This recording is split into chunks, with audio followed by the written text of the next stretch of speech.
Pour une coopération agissante entre le Gabon et le Royaume-Uni, le président de la transition a échangé avec le nouveau haut-commissaire britannique près la République gabonaise. Entre les deux personnalités, il s'est agi de coopération bilatérale entre ces deux États.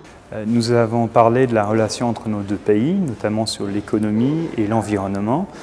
Et on a discuté des liens entre le Gabon et le Commonwealth, les opportunités pour investissement au Gabon et aussi le lien entre le Commonwealth, un regroupement de 50 pays, et le Gabon. Avec le soutien du Commonwealth et de Grande-Bretagne au Gabon, cette coopération devait permettre à notre pays de consolider un peu plus les relations bilatérales et les potentiels d'investissement britanniques à venir. 21 jours après s'être adressé aux hauts responsables de l'administration publique, voici le début de l'une des phases exécutoires avec la tenue des assises visant une administration publique innovante ce 18 février 2025. Procédant à l'ouverture officielle des travaux, le Premier ministre, chef du gouvernement de la transition, Raymond Ndong Sima, exhorte les uns et les autres à agir avec détermination et rigueur afin d'atteindre les résultats attendus. Ces assises ont été initiées pour identifier de manière objective des dysfonctionnements majeurs et surtout proposer des solutions concrètes pour bâtir une administration moderne et performante. L'objectif de ces rencontres est clair. Il s'agit de fixer le cap stratégique de notre administration en tenant compte des réalités nationales et des meilleures pratiques internationales. À cet effet, nous devons nous appuyer sur 4 axes majeurs, à savoir un diagnostic partagé des dysfonctionnements, une coordination stratégique renforcée, une modernisation axée sur la digitalisation et l'innovation et une culture de la performance et de la redevabilité. Pour le chef du gouvernement, les bonnes performances passent inéluctablement par la formation des ressources humaines et par la digitalisation de toute l'administration. Le passage à une administration numérique est un impératif, non une option. Nous devons donc accélérer la mise en place de plateformes digitales, de systèmes de gestion électronique pour simplifier les démarches, réduire la paperasse et améliorer la transparence.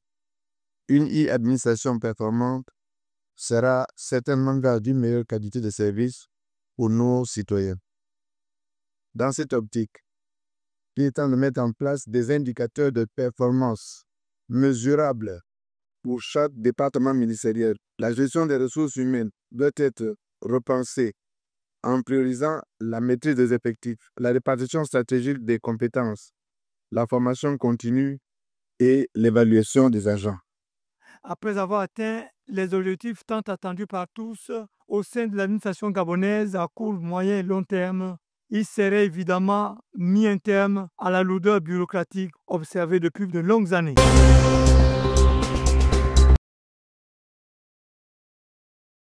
Sous la conduite de son chef d'antenne provinciale, l'Agence gabonaise de sécurité alimentaire est depuis quelques jours sur le terrain dans le cadre de ses missions régaliennes, non pas pour réprimer les indélicats et réfractaires. Nous ne sommes pas dans le cadre d'un contrôle, mais d'une mission de sensibilisation et d'accompagnement. Il s'agit donc de simples conseils d'usage.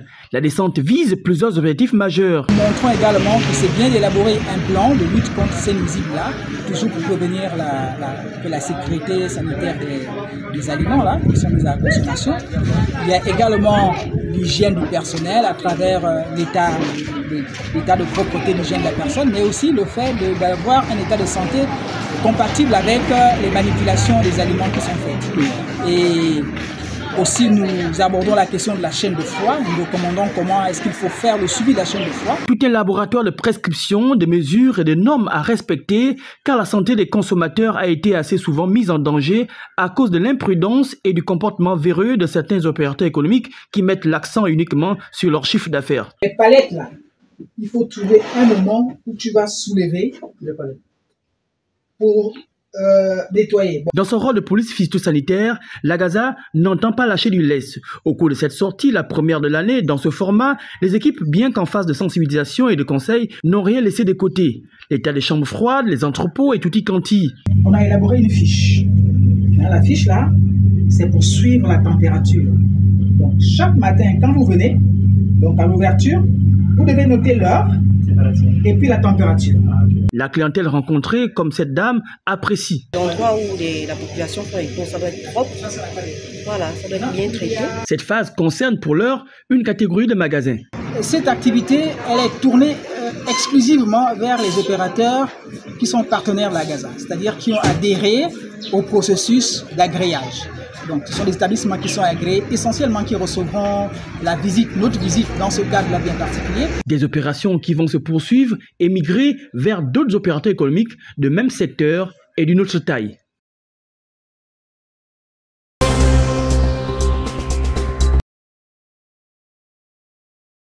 Les cases, les étals et boutiques et composaient le marché du débarcadère d'Isaac démantelé pièce par pièce, car dans quelques semaines, ils laisseront place à un gigantesque marché plus moderne. L'ambiance, la joie démentielle valait bien la chandelle. Après de longues années d'attente pour les commerçantes sous forme d'arlésiennes, c'est plus qu'un essor vers la concrétisation et un soupir de soulagement. Le 25 janvier 2025, nous, femmes commerçantes de Lambaréné, avions émis le vœu à l'endroit du CTI de voir ce projet se réaliser. 15 jours seulement après, c'est un sentiment indescriptible que nous éprouvons, une joie immense, car nous assistons au lancement des travaux du dit marché. Devant un aéropage d'invités, civils et militaires qui ont œuvré chacun à son niveau pour la mise en route d'un projet soutenu par le président de transition et du CTRI, qui témoigne de l'activisme d'ailleurs impactant de Brice Clotaire Oligui-Nguema à impulser la marche vers le développement du pays. Nous sommes ici pour commencer la concrétisation d'un acte de gouvernance de l'équipe de Monsieur le Premier ministre de la Transition en application rapide des très hautes instructions du premier membre du CTRI. En lieu et place du patron de la ville, général Bibaï Tanda, le délégué spécial du 2e arrondissement a salué l'arrivée future d'un outil qui viendra conforter la vitalité économique de la ville et améliorer considérablement sa carte postale. Le joyau qui va sortir de terre fera le plaisir non seulement de notre ville de Lambaréné du côté Isaac, mais aussi viendra soulager toutes nos sœurs, mères et autres frères commerçants qui jusque-là travaillaient dans des conditions difficilement acceptables. À regarder la maquette, c'est un joyau et les commerçantes de l'arrondissement seront logées dans des meilleurs conforts. Les travaux de ce chantier éminent confient à l'entreprise ETAG qui jouit d'une parfaite expérience en la matière, entend ne pas manquer le coche d'un projet qui constitue une opportunité de développement en un point douté.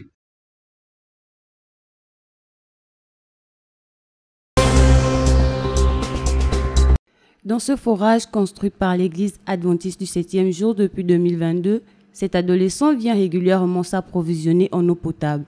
Je ressens de la reconnaissance en fait. Je ressens comme s'il me donne de l'eau gratuitement, gentiment, sans demander. C'est comme s'il sait les difficultés que j'ai sans eau en fait. J'espère que ce système va continuer tous les jours. Ce forage a été construit pour les besoins de la communauté chrétienne de l'église adventiste du 7e jour de cette zone de la commune d'Akanda. Mais face aux difficultés pour les habitants du quartier d'avoir accès à l'eau potable, les responsables de la dite église ont préféré faire œuvre de charité. Que nous avons créé ce forage qui est d'une profondeur de 151 mètres et qui avait pour objectif de nous servir personnellement. Mais voyant la nécessité, le besoin au niveau de la communauté, nous avons décidé d'élargir. Et comme ça, chaque jour, les riverains viennent pour s'approvisionner en eau. Il n'y a pas que ceux de la communauté ici à Makwenge, mais il y a d'autres qui viennent, même du côté d'Angondje, de la ville.